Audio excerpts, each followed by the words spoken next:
নমস্কার বন্ধুরা, আর দোকানের নয়, এবার বাড়িতেই বানিয়ে রাখুন সারা বছরের জন্য ক্রিস্পি মুচমুচে কুরকুরে। এটা ছোট থেকে বড় সবাই খেতে পারবে। আমরা অনেক সময় বাচ্চাদের আবদার মেটানোর জন্য কিন্তু বাইরের দোকান থেকে মশলাযুক্ত কুরকুরে কিনে দিই, কিন্তু আর না। চলুন দেখতে থাকুন। আমি নিয়েছি চালের গুঁড়ো 3 বাটি। এখানে আপনারা যে কোনো চালের গুঁড়োই নিতে পারেন। 3 বাটি চালের গুঁড়ো নিয়েছি, আর 1 বাটি নিয়েছি সাবুদানা, আর নিয়েছি পরিমাণ মতো লবণ, কালো জিরে, আর আমি গুঁড়ো লঙ্কার বদলে নিয়েছি শুকনো লঙ্কা বেটে। চলুন এবার দেখতে থাকুন। প্রথমে আমি উনুনে কড়াই বসিয়ে দিয়ে ওতে অল্প পরিমাণ জল দিয়ে দিলাম, আর বেশ কিছুটা জলে দেখুন আমি এবার চালের গুঁড়োটাকে মিক্সড করে নিচ্ছি। ঠান্ডা জলে কিন্তু আমি এটা মিক্সড করছি।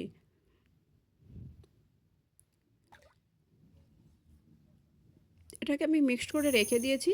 এবার আমি সাবু ভালো করে ধুয়ে নিচ্ছি। 2-3 বার ভালো করে আমি সাবুদানাগুলোকে ধুয়ে নিচ্ছি।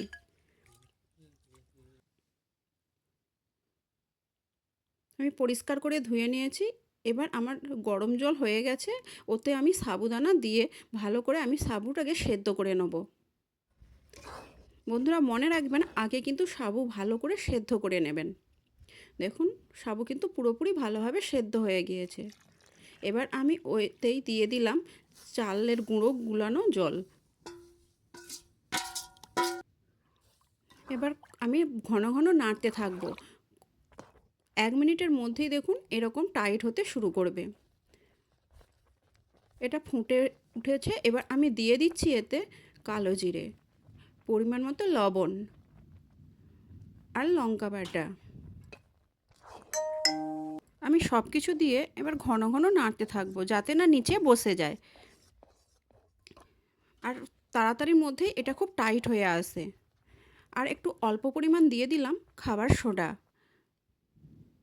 আপনারা দিতেও পারেন, নাও দিতে পারেন। আর আমি এর মাঝখানে দিয়েছি কিছু গোলমরিচের গুঁড়া। আপনারা চাইলে আরও কিছু মশলা অ্যাড করতে পারেন। গোলমরিচের গুঁড়োটা দেওয়ার সময় আমার ক্যামেরায় দেখানো হয়নি। দেখুন আমি নেড়ে একটু ঠান্ডা করে নেব। কতটা টাইট রাখলাম আপনারা তো দেখতেই পেলেন। এবার রোদের মধ্যে আমি বিছিয়ে দিয়েছি তিরপল। এতে কোনো তেল মাখানোর দরকার নেই। আর আমি নিয়েছি একটা মাজনের মুখ। এই মাজনের মুখের সাহায্যেই আমি এটা দেব। নিয়েছি চিকচিকার মধ্যে আমি ওটা দিয়ে দিলাম। দেখুন ঠান্ডা হওয়ার সাথে সাথে একেবারেই টাইট হয়ে এসেছে। এটাকে এবার তাড়াতাড়ি দেওয়ার চেষ্টা করব। আমি 2 চামচ চিকের মধ্যে নিয়ে নিলাম। এভাবে আমি ঘুরিয়ে দিচ্ছি। আপনারা চাইলে লম্বাভাবেও দিয়ে দিতে পারেন।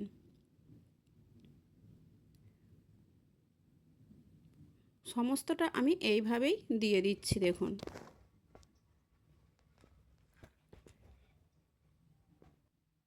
পুরোপুরি আমার দেওয়া হয়ে গেছে। আর 2-3 দিন লেগেছিলো আমার শুকনো হতে। রোদ তেমন ছিল না, তাই 2-3 দিন লেগেছে। আর রোদ যদি প্রচুর থাকে তাহলে 2 দিনেই শুকিয়ে যাবে। এবার আমি আপনাদেরকে ভেজে দেখাচ্ছি। প্রথমে আমি কড়াই বসিয়ে তাতে দিয়ে দিলাম সাদা তেল। আপনারা যে কোনো তেলেই ভাজতে পারেন।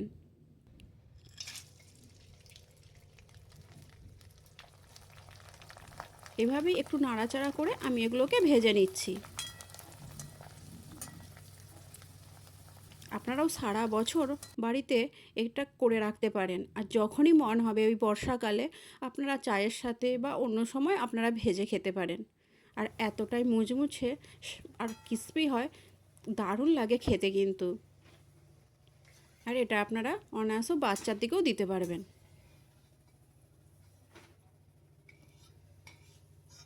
আমি আরও কিছু ভেজে দেখাচ্ছি।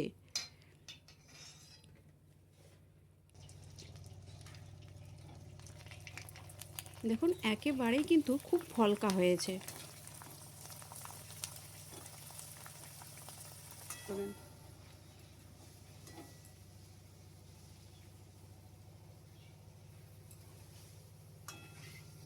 আপনারাও কিন্তু এইভাবেই বাড়িতে একবার ট্রাই করুন, আর খেতে কিন্তু দারুণ হয়।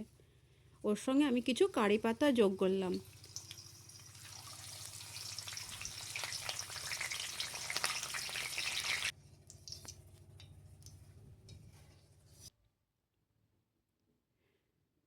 বন্ধুরা, কোনো ঝামেলাই নেই, কিন্তু আর এটা সারা বছরের জন্য রাখা যায়। আপনারা অবশ্যই ট্রাই করুন। পাশে থাকার জন্য ধন্যবাদ।